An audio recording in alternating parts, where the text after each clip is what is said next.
Hello and welcome back to Bannerlord and Byron's adventures. Now we do have Achios in our prisoner's hold here, and in the previous episode, well, I won't tell you what happened in the previous episode in case you want to still watch it, but the fact is that this guy has been kind of a not very nice individual.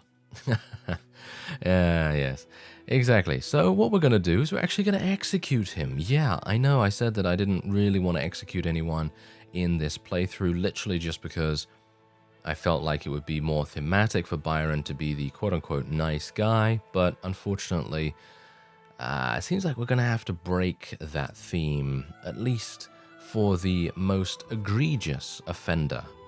And Achios is probably one of the greatest offenders that we have so far seen. Although there are a couple of others that have also backstabbed us. So we are going to be executing him. Wow. Apparently, our relation with our own clan went down by a pretty considerable amount. And as you can see, a number of other clans have also now gone down with pretty significant consequences. Of course, that's how it is. That's how it works. When you execute someone in the game, you are gonna get that reputation. So I am... that's kind of interesting. All right, well, let's just take a quick look here. How are my people doing? I actually have no idea how much relation I have with all of these people, but I guess I'll just, shore them up a little bit, just give them a little bit here and there. Oh yeah, by the way, I did attempt to install a mod that allows me to provide fiefs to my vassals, and unfortunately that is not going to work because I received a crash pretty much 5 seconds after loading in. So, yeah. Might have to be done on the next main build or something like that, because I know that a lot of mods are actually working with the beta version at the moment, but they're not working with the version that I'm currently playing on, which all my other mods actually work on. So there's a huge amount of compatibility issues there. All right, okay, so they're going to go into Saniopa here, which is actually perfectly fine with me, to be honest, because we will be able to break in, and wow. That's actually pretty significant. So 39 troops. So we'll lose 39 troops, but I have literally, well, over 340 easily. So I don't know whether to do it. Shall we? Because if we do it, and we lose 39 troops for nothing, and then he decides to break off the siege, then that will be 39 troops wasted. But let's take a look. There you go. Okay, so we actually only ended up losing 15 infantry, 8 range, 7 cavalry, and 9 horse archer troops, which I don't think is that bad. But as you can see, they have now broken off the siege. And this is exactly, in my opinion, the main problem with the AI in Bannerlord at the moment.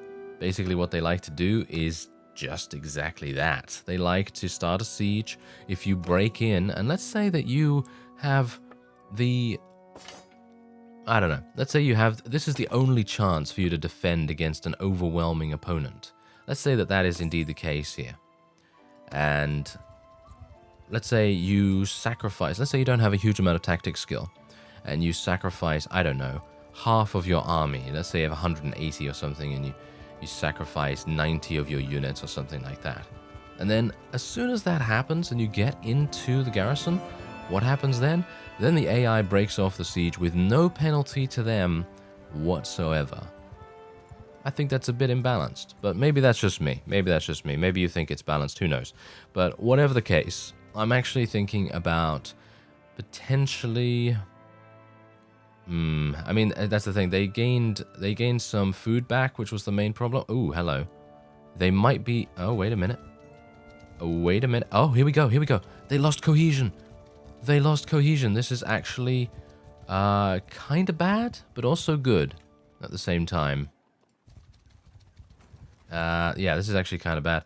By the way, did you notice how these units were super fast as soon as they got out of the army? Personally, I don't think that should happen, because as we have so far seen with the player character, and indeed with some AI units when they get out of a battle with some bandits, they have a disorganized state for a couple of seconds. And in my opinion, that is exactly what must be done. You need to have that disorganized state. But unfortunately, that doesn't seem to have happened here. They seem to very easily be able to catch up to Tassanor's party, even though they have, well, as you can quite clearly see, quite a lot of units in each of their armies. And I'm pretty sure that most of them are not cavalry, so I'm not entirely convinced that they are undergoing the disorganized status, because that's the thing, the disorganized status actually does apply when you leave an army as well, because the developers wanted to prevent this kind of thing from happening, where someone can leave the army and then, you know, attack someone instantly. What is going on with my graphics settings right now? Do you see that? Is it just me that sees that? Because I haven't installed any graphics mods at all, so there seems to be something going on with the shadows. Maybe I need to turn off the shadows for a moment. Alright, so I've turned off the shadows. Hopefully that is going to make a bit of a difference to the weird flickering that we were getting. I have no idea why that was even happening, to be honest. I've never seen that before. And I don't believe the game has received an update since like 5 days ago, as far as I'm aware. So really very, very perplexing. But anyway, let's get prepared for this. Let's try and do some damage. And let's get my people into a nice shield wall. Let's move these guys into a loose formation, and hopefully we will do quite nicely. I'm a little bit worried about it, to be honest, because, let's face it, we are not outnumbering them. They're outnumbering us, of course, and they do have a number. I don't know. I guess that's the point. I don't actually know who had the most sharpshooters in their army. That was the main... Oh, that was the main deal that I was worried about. And I've got to be a bit careful here. Okay, let me just... Yeah, there we go, there we go. Just wanted to get out of the formation, because obviously we didn't really want to get absolutely murdered. Let's tell our infantry to charge in now, because no doubt the enemy's archers are going to be firing. Oh, hello there, sir. Are you a lord? It looks like he's a lord. There we go, nice damage. Oh, that guy's looking pretty professional as well. How dare you? How dare you, sir? You must not be able to poke the Byron. Yes, the Byron. Yeah, well, we'll take him out. Yeah, there we go. Was that him? Was that someone? Was that a named? No, it doesn't seem like it was a named hero or anything. It just seems like it's some random. Oh well, never mind. Now, this is, in my opinion, this is really, really cool to see the Crusade horse archers running in amongst us, as well as the huge amounts of Imperial infantry and things that we have as well. I feel like the combination between the two is a sight to behold. Very, very cool in my opinion. Oh dear. Okay, don't really want to get shot. If at all possible. Take him down. Yes, there we go. No, he died. The guy that was helping me and everything. Okay, well, that's pretty awful. Yeah, hopefully I'll be able to do something here. Yeah, I do need to tell my archers to charge. That would be a good idea. Take out that Landian sergeant. That is what you'll get, sir. No, Byron. Byron, don't die now. Okay, so now I'm just going to back away slowly, because we are winning. It is just a case of us... I did not want to die there, but I got shot in the leg because I was using the sort of upper defense posture for my shield, unfortunately. And as a result... now bad things are going to happen, because the auto-delegation option I've always found has been not very good to me, to be honest. Not very good to me. So let's see if we can maybe get a victory going on here. I'm hopeful that we will be able to chase them off. Look at this. Bird's eye view. Personally, I feel like it would be very cool to play this from up top, but obviously then you're just playing Total War, I guess. So maybe not. Maybe not the best idea, but maybe, you know, maybe a mod will come out and that will actually allow us to do that. But there you go. 133 renown, 80 influence. I would like to see if many sharpshooters were eliminated in this battle, and doesn't seem like it actually. No, it doesn't seem like they had a huge amount of them. But I could be wrong. I could be wrong about that. Oh well, never mind. There's 17,000 gold. We are able to increase our relation with Tassanor, of course, and we will be taking most of these guys prisoner as much as we possibly can. Liena, of course, being Barney the First's wife. We're going to be taking her prisoner as well. And, well, we're not going to be making any kind of habit out of out of executing people. But it's definitely something that has crossed my mind because it definitely makes things much, much easier for us to deal with most of the enemies. But as I've said before, it's probably pretty much the only way that you can permanently weaken an enemy faction. But I don't really want everyone to hate our guts. That would probably not be the best idea. I'll take the Imperial Crossbowman. How many spaces do I have? Ah, yes, I actually have more prisoners now that I know what to do with. So, let me see.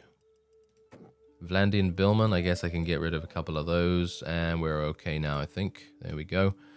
Alright, so I'm just going to take all of the loot, and I don't know whether you noticed, but I actually didn't sell all of my loot that I had available to me.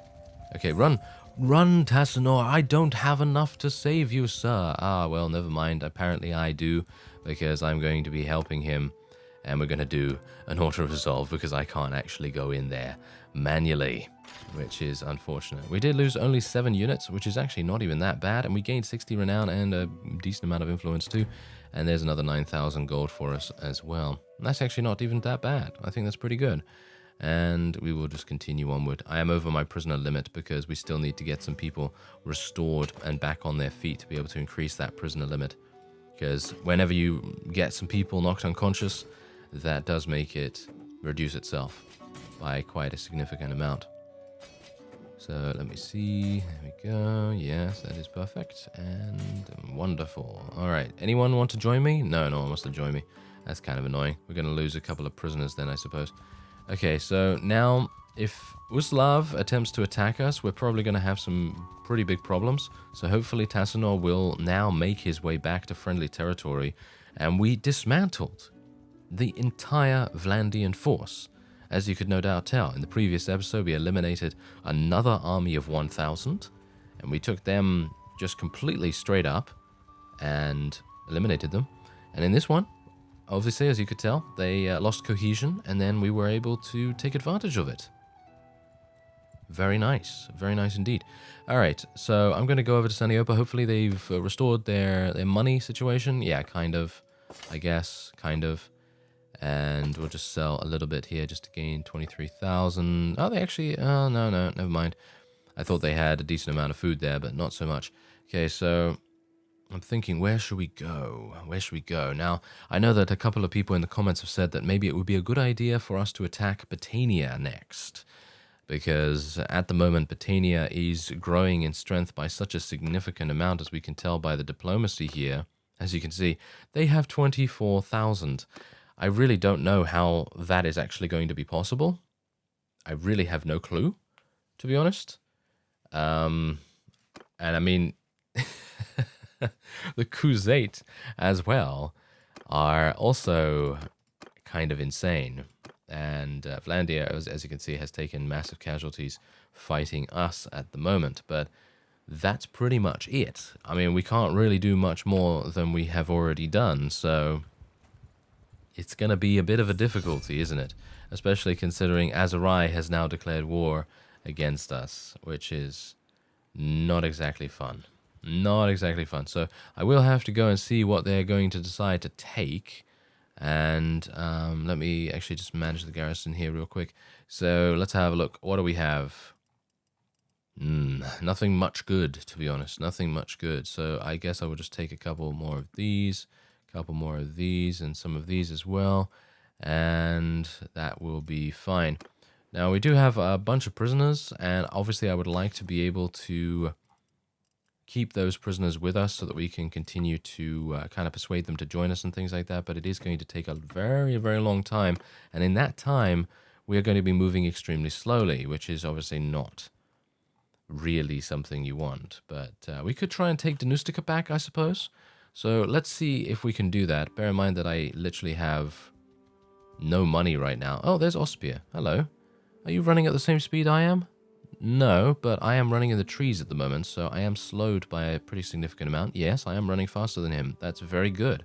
So let's attack Ospia. I think I might actually I might actually execute him.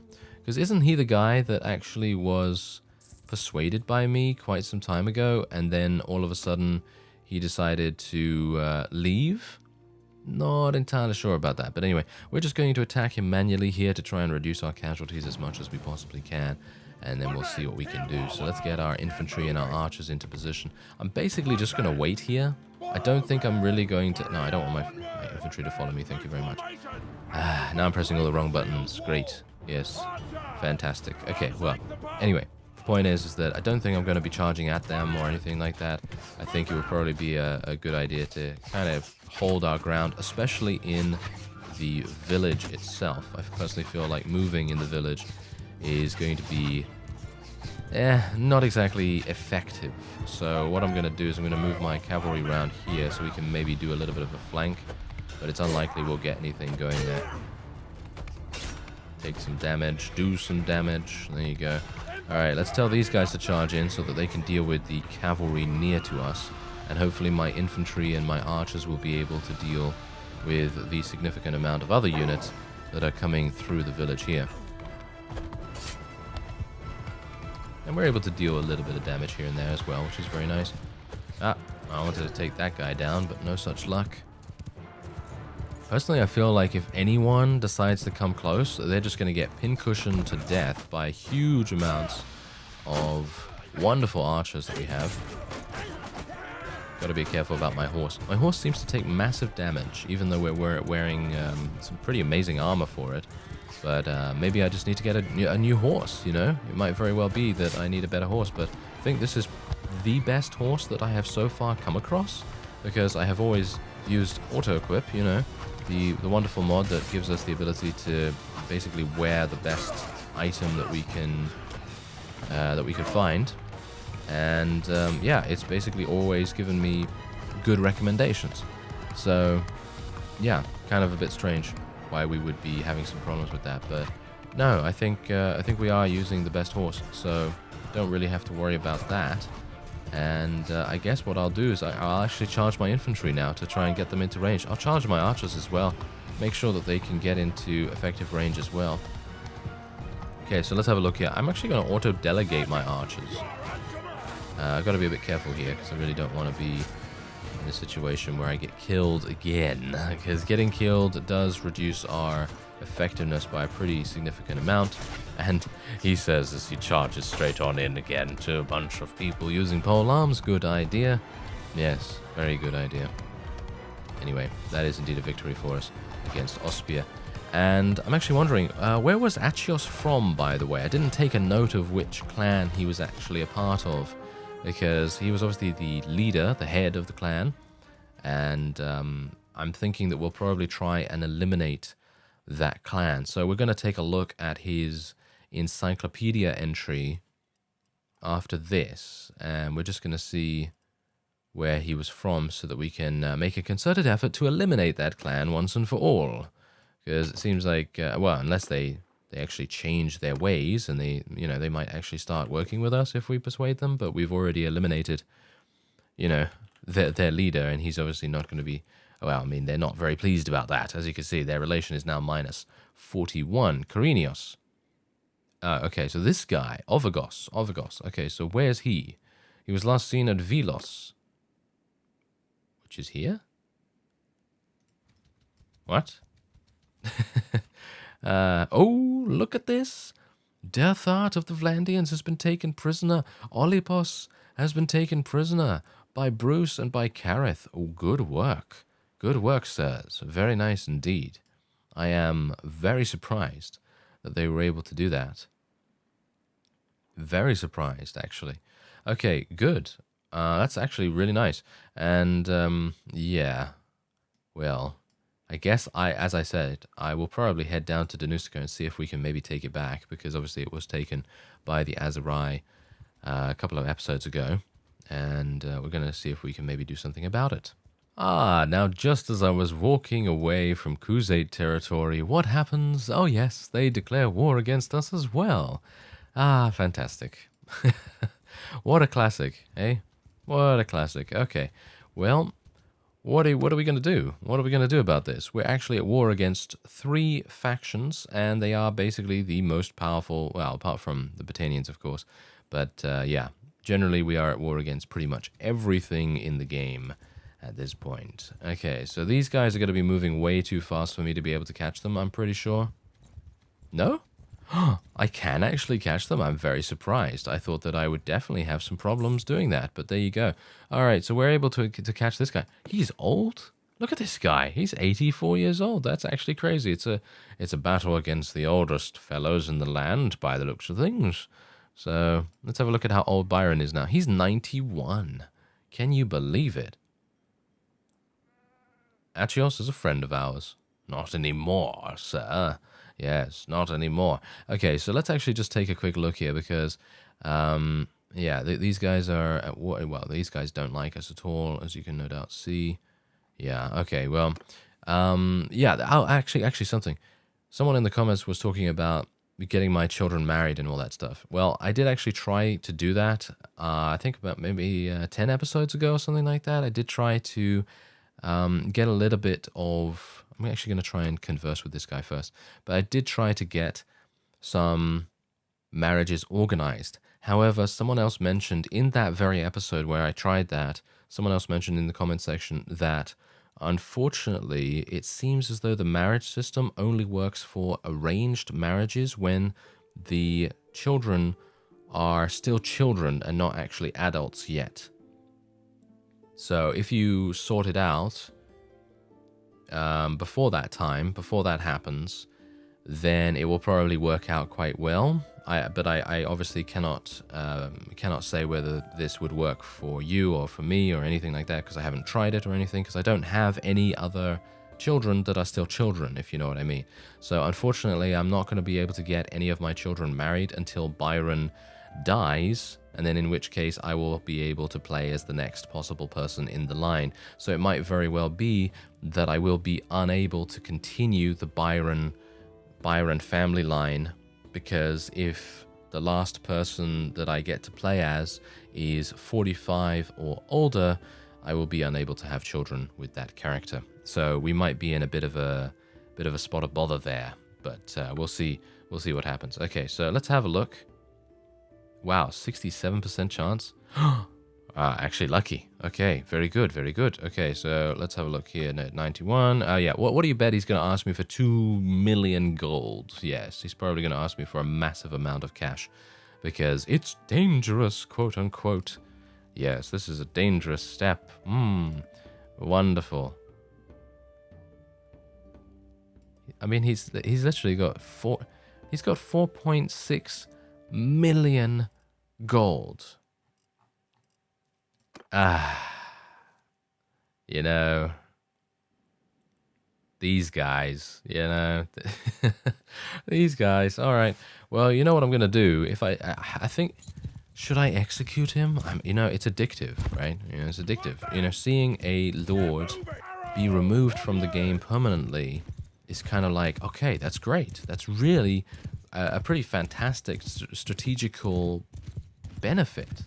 And seeing that happen is very, very satisfying indeed, because usually, as I've said before, they're going to be so incredibly fast to, you know, come back and you know, continue hounding you again and again. And it's just very satisfying to see that guy not be annoying you any further. So, yeah, that's kind of something that we should probably take into account if we want to execute any of the stronger vassals, I think. Or maybe the vassals that...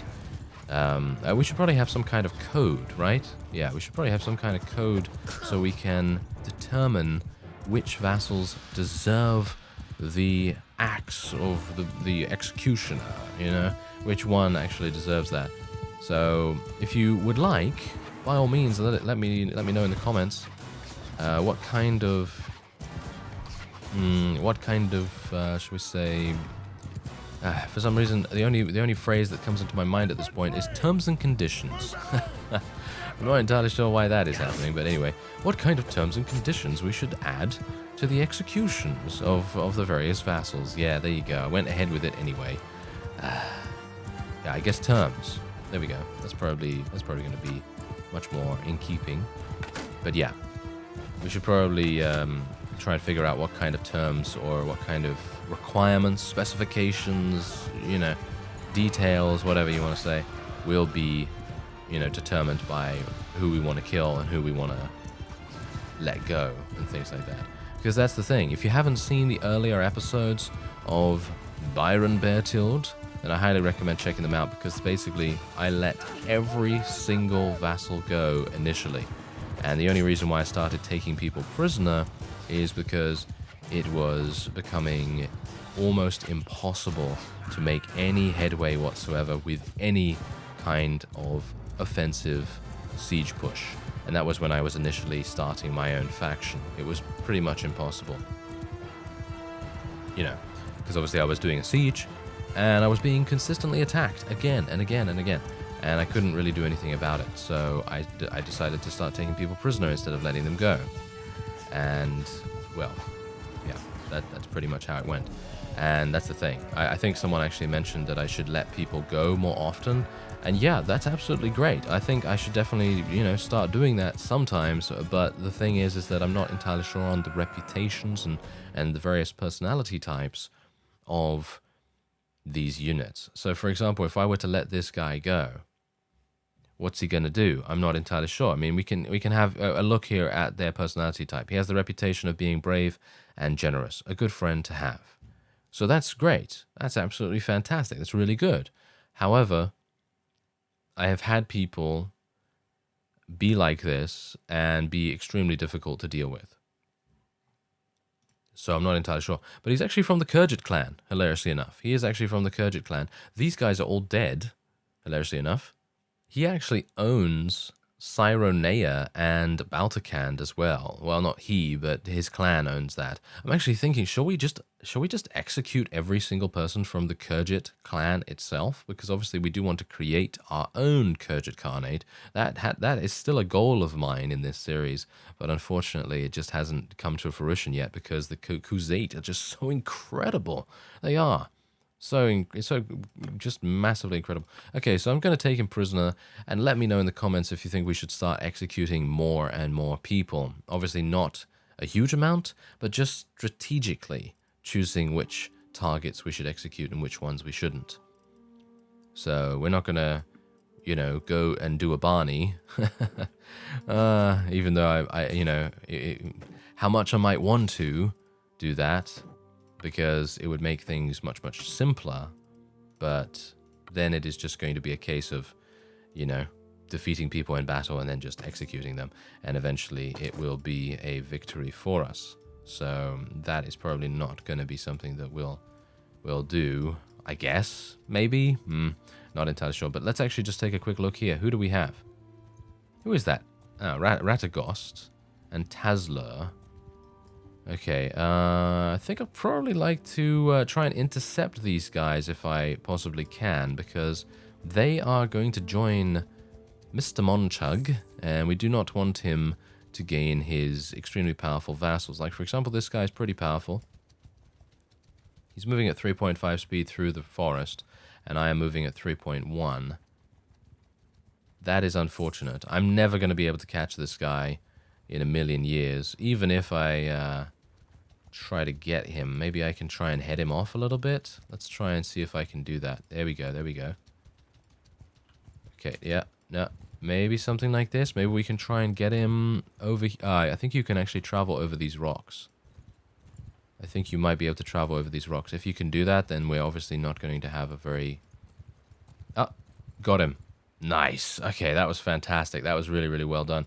All right, so what we're going to do is we're going to try and persuade him first, obviously. Yes, okay, it's... Oh, no, never mind, never mind. 50% chance. No, that is never going to work. Not in a million years. Okay, 91? Sure. But I do not believe we are going to be able to get this guy. It's going to be pretty impossible, as you can see, because I didn't get a critical success on the first one, and there are no critical successes. This guy's very difficult to... You are badly outnumbered? Well, I suppose we are badly outnumbered in terms of the amount of troops, like sheer, pure numbers. Yeah, we're definitely outnumbered in comparison to the Khuzait. I mean, you can quite clearly see that their combat strength is pretty much 5 times ours. And that's the thing. That's the reason why I'm thinking that maybe execution is the only way to go, because that is literally the only way to permanently reduce a lord's influence in the area. So I'm not entirely sure what we can do about that, but we'll see. We'll see. Anyway, cavalry, horse archers, go over there. Oh yeah, by the way, obviously, as you no doubt saw in the previous episode, this is basically one of my favorite map sets of all time. Just literally for the fact that it has a river in the center and pretty much allows you massive control over when you engage the opponent. And it's all due to that wonderful, wonderful river, and also to the fact that we have some pretty amazing hills and other kinds of environment around here. Like, we've got some trees as well, but obviously the trees are not really going to be that impactful in comparison to the forests and things like that. But we're going to start moving a little bit forward here. This is exactly what I'm talking about when I'm saying we have more control over when we engage the opponent. Because just look at this. I can push the cavalry back. We took out most of their mounted units, and we can now move our archers onto this hill here, which is going to absolutely destroy the opponent in every single way. Now we can get our cavalry and our horse archers over to the side here, and maybe they'll be able to get here in time for us to be able to do some damage. At least I hope that we'll be able to do that. Gotta be careful, gotta be careful. Don't really want to lose my horse right here. Thank you very much. And now what we're going to do is going to tell our cavalry and our horse archers to charge in, and hopefully they'll charge in from the side here. I've got to be a bit careful, because I don't want to get killed behind enemy lines if at all possible. Thank you very much. And we should probably get out my bow, all things considered. Now let's see if I can do some damage from here. There we go. Nice. Oh yeah, actually, executing the Kurgit clan, hilariously enough, because we married someone from the Kurgit clan, is probably not going to be too good for our wife's relation with us. And because... See, that's karma. Yeah, I talked about executing her family. Yeah, that's karma right there. Anyway, the point is that it's probably not going to be too good, because on the one hand, being able to eliminate all of them would be fantastic, because as I've said before, being able to reduce their combat strength permanently is pretty important. And I have attempted, as you can no doubt tell, I have attempted to persuade people to join us, and that, for the most part, has not been that successful.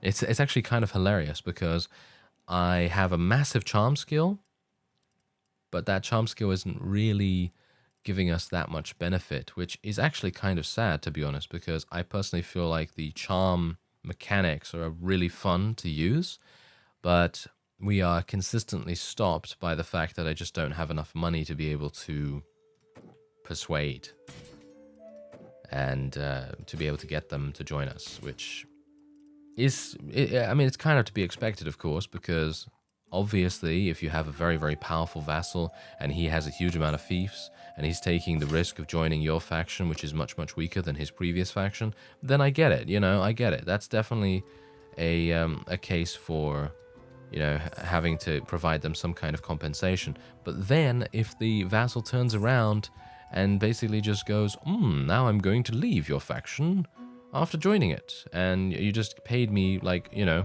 millions of gold to be able to do that. So that's kind of the reason why I feel like the charm mechanics need a little bit of revising, at least at the moment. That's exactly the reason why the Prevent Noble Escape mod was so nice, because it just added much more functionality to the barter system and indeed the prisoner taking system at the same time. But anyway, as that is still not working, I did check, and it has not been updated or anything. Oh dear. Tassinor, what are you doing, sir? There's Kareth, he's running around. Kareth and Tassinor have actually been very good for me, and I'm pretty happy that they have continued to be with us for the most part. Let's actually have a look here. Did we gain something? Leadership 200. Oh, very nice. It doesn't really do much. 20% faster notable recruit replenishment, or 10% more effective forum, marketplace, arena, festival effects. I think we're probably going to do that, because 20% faster notable recruit replenishment, not really something I am interested in, so we'll just do that. We do have a number of huge amounts of traits and skills and things like that, because people have leveled up so dramatically, but I won't be doing that right now. And there is Monchug. I think I probably want to attack Vishorki if I can. Ooh. Yeah, don't really want to get Hurunag in a battle with me right now, because as you can see, he actually has heavy lancers, heavy horse archers, not that many though, so we should be able to deal with him without too many difficulties, but I am only at 67%. Oh well, never mind. I think Saniopa is probably going to get taken. Oh, actually not. Actually not. Only 439 they have. And the garrison has 560, but as we know, that doesn't really make much difference sometimes. But anyway, that's going to be it for this episode. Huge amounts of stuff going on. We'll deal with that in the next one. I thank you very much for watching, and I will see you next time.